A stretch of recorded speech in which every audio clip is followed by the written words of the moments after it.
On se retrouve ici pour une vidéo dédiée à Google Sheets. Donc, si vous n'avez pas l'application Excel, cette vidéo est faite pour vous en passant par le tableur Excel de Google. Donc, comme vu précédemment sur Excel, ici, on va aller dans l'onglet budget mensuel et nous allons voir comment paramétrer le tableau sur Google Sheets. Google Sheets, c'est assez similaire à Excel avec des petites différences, mais c'est pas grand chose. Alors, ici, on va se mettre ici, donc, pour mettre un solde compte en banque début de mois, donc votre solde bancaire. Cette étape, elle est bien. Si vous l'avez pas fait, c'est pas non plus la mort, puisque c'est juste récupérer votre solde. Mais bon, c'est intéressant parce que si vous êtes soit découvert ou si vous reste genre 500 € sur votre compte, ouais, c'est intéressant de pouvoir prendre ça en compte. Ici, on va partir sous les mêmes bases que la dernière fois avec un salaire à 1600 €. On met pas encore l'épargne payez-vous en premier ni l'épargne des enfants. Ça va dépendre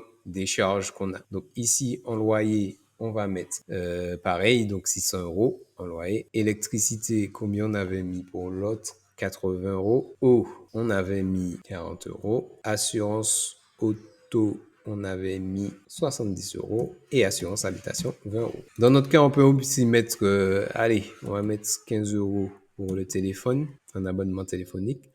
Donc voilà, c'est exactement le même principe. Pareil, tout ce qui est en bleu, c'est des formules. Voilà, on voit bien que ça fait la somme du total revenu. Voilà.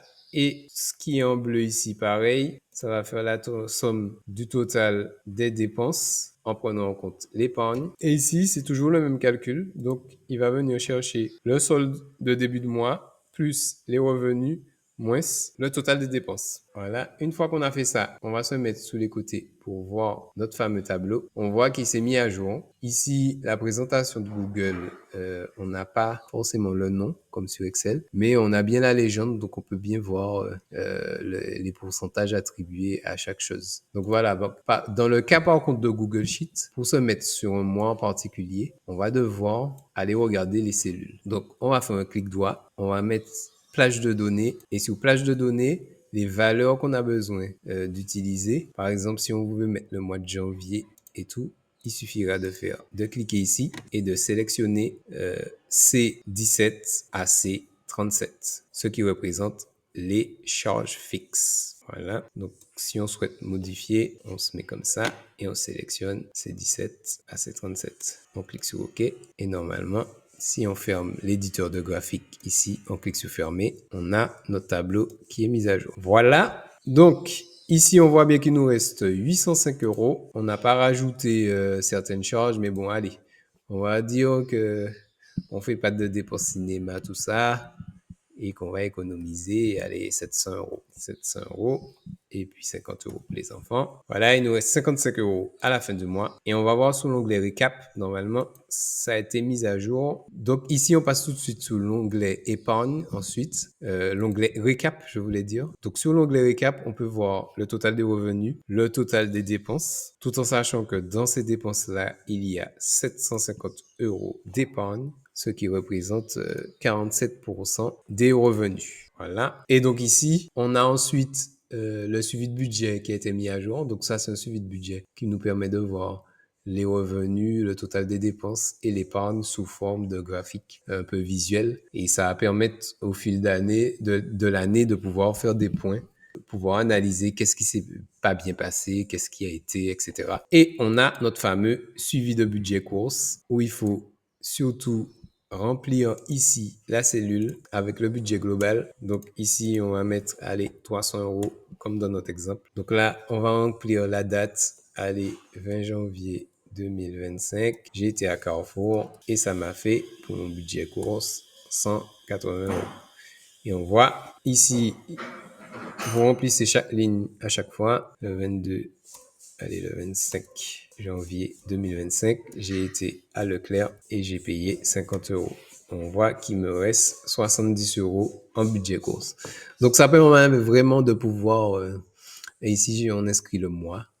Soit vous inscrivez ici. Voilà, c'est un petit tableau très simple qui permet vraiment de pouvoir suivre son budget course tout au long du mois. Donc, juste pour récupérer votre ticket de caisse Si vous n'avez pas de ticket, récupérer sous votre relevé bancaire une fois que vous avez fait les courses et pouvoir suivre ici son budget course tranquillement et permettre de se dire à un moment du mois, à la fin du mois en général, bon, j'avais envie de ce petit plaisir, mais malheureusement, je vais devoir prendre sur moi parce que bon, j'ai un budget course à respecter et j'ai des objectifs à atteindre.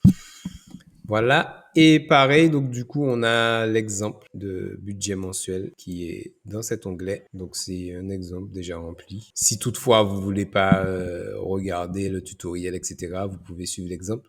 Donc surtout, ce qu'il faut vraiment ne pas oublier, c'est que les cellules en bleu sont des cellules à formule. Voilà, donc là, dans ces montants-là, vous tapez pas les montants. Il y en a trois, hein. C'est le total revenu. Hop, ouais, on a un.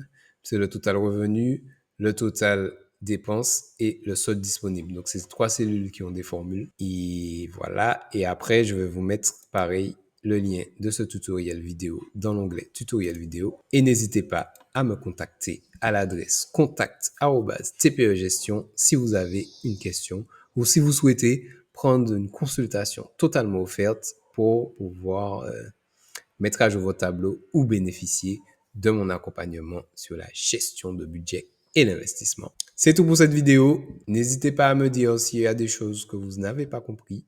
Vous pouvez me le laisser aussi en commentaire de la vidéo. Je réponds normalement à tous les commentaires. Et je vous dis à bientôt pour certainement un prochain outil de gestion stratégique qui pourra vraiment vous permettre de dormir tranquille, investir votre argent, atteindre vos objectifs. C'est tout ce qu'on veut sur cette chaîne. Et félicitations à vous d'avoir investi dans votre avenir. Tout cela pour le prix d'un plat au restaurant. Là, comme je dis toujours, vous n'avez plus d'excuses. Vous avez les données, tout est visuel maintenant. Vous n'êtes plus dans le brouillard. Maintenant, l'heure est de passer à l'action et de suivre ses finances régulièrement. À bientôt les amis pour une prochaine vidéo tutoriel.